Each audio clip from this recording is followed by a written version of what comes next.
വിദേശ രാജ്യങ്ങളിൽ പോയി പഠിക്കുന്ന ഏറ്റവും കൂടുതൽ ലോൺ എടുക്കുന്നത് ഏത് സംസ്ഥാനക്കാരാണെന്ന് അറിയാമോ?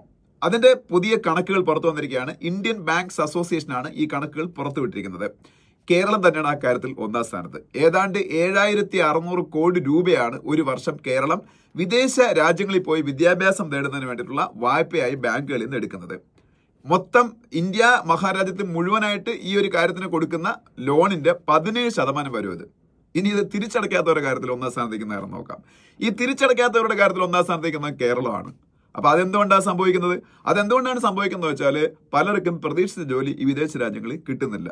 അതുകൊണ്ട് തന്നെ ഇവര് അവരുടെ സ്റ്റുഡന്റ് വിസ കാലാവധിയും കഴിഞ്ഞ് അതിന് ശേഷം ഒരു പോസ്റ്റ് സ്റ്റഡി വിസ ഒരു 2 വർഷ കാലാവധി ഈ രാജ്യങ്ങൾ കൊടുക്കാറുണ്ട്. ആ കാലാവധിയും കഴിഞ്ഞ് നല്ല ജോലിയൊന്നും കിട്ടാതെ വെറും കൈയോടെ മടങ്ങി വരുന്ന കുട്ടികളുടെ എണ്ണം കൂടുകയാണ്. അങ്ങനെ പല കുടുംബങ്ങളും കടക്കണിയിലാവുന്നു. ഇത് കേരളം നേരിടുന്ന ഒരു വലിയ പ്രശ്നമായിട്ട് മാറാനുള്ള വലിയ സാധ്യതയുണ്ട്. മാതൃഭൂമി പത്രം ഈ ഇടയ്ക്ക് അതിനെക്കുറിച്ച് റിപ്പോർട്ടും കൊടുത്തിരുന്നു. ഇപ്പൊ പലരും വിദേശത്ത് എങ്ങനെയെങ്കിലും എത്തിപ്പെട്ടാൽ മതി, അവിടെ പോയിട്ട് ബാക്കി കാര്യങ്ങൾ നോക്കാം എന്നുള്ള രീതിയിലാണ് അങ്ങോട്ടേക്ക് പോകുന്നത്.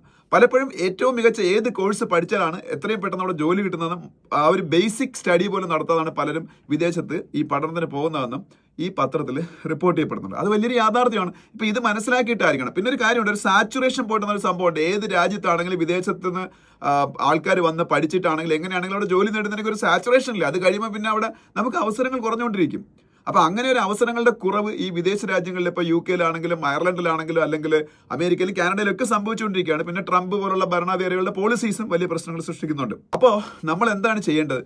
നമ്മളുടെ രാജ്യത്ത് ഇപ്പൊ ഈ ട്രംപിന്റെയൊക്കെ ഇത്രയും വലിയ പ്രശ്നങ്ങളിലും ഇന്ത്യ കഴിഞ്ഞ 3 മാസം 7.5% നമ്മുടെ GDP ഗ്രോത്ത് ഉണ്ടായത്. ലോകത്തെ ഏറ്റവും കൂടുതൽ വളർച്ച നേടുന്ന രാജ്യം ഇന്ത്യയാണ്. ഇനി വരും വർഷങ്ങളിൽ അങ്ങനെ തന്നെ ആയിരിക്കും.